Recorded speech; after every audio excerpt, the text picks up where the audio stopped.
छत्रपति शिवाजी महाराज के असदुद्दीन ओवैसी बहुत इज्जत करता था, है और रहेगा इंशाअल्लाह ताला। छत्रपति शिवाजी से कहा गया कि काजी हैदर है, मुसलमान है, तो छत्रपति शिवाजी महाराज ने कहा। तो बंधुरा सबाई केमन आछो, आशा करी सबाई भालो आछो। आज के जे भिडियो आपनादेर देखाते जाচ্ছি एमआईएम चीफ आसादुद्दीन ओवैसी जी छत्रपति शिवाजी महाराजेर ব্যাপারে কি বললেন, চলুন ভিডিও দেখুন এবং এই ভিডিও দেখার পরে আপনাদের কি মতামত নিচে কমেন্ট বক্সে লিখে অবশ্যই জানাবেন। তো বন্ধুরা ভিডিও শুরু করার আগে আপনাদেরকে আমি একটা ডিসক্লেমার দিয়ে দিচ্ছি, আমি কিন্তু কোনো পলিটিক্যাল পার্সন নই এবং আমাদের এই চ্যানেলটা একেবারে নিরপেক্ষ চ্যানেল। তো চলুন ভিডিও দেখুন এবং এই ভিডিও দেখার পরে আপনাদের কি মতামত নিচে কমেন্ট বক্সে লিখে অবশ্যই জানাবেন এবং এই ভিডিওটা বেশি বেশি করে হোয়াটসঅ্যাপ फेसबुके शेयर করে দিবেন। शिवाजी महाराज के असदुद्दीन ओवैसी बहुत इज्जत करता था, है और रहेगा इंशाअल्लाह ताला।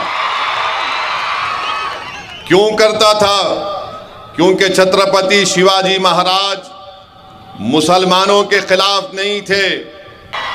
छत्रपति शिवाजी महाराज जब कल्याण को फतह किए तो कल्याण के नवाब की बहू उनके सामने लाई गई थी, तो शिवाजी महाराज ने कहा कि ये मेरी बहू की तरह है और उसको इज्जत के साथ वापस भिजा दिया। বন্ধুরা যেমন কি আপনাদেরকে আমি ভিডিও দেখালাম, আই হোপ আপনাদের ভিডিও পছন্দ হয়েছে। যদি পছন্দ হয়ে থাকে তাহলে একটা লাইক করে দেবেন এবং এই ভিডিওর ব্যাপারে আপনাদের কি মতামত নিচে কমেন্ট বক্সে লিখে অবশ্যই জানাবেন।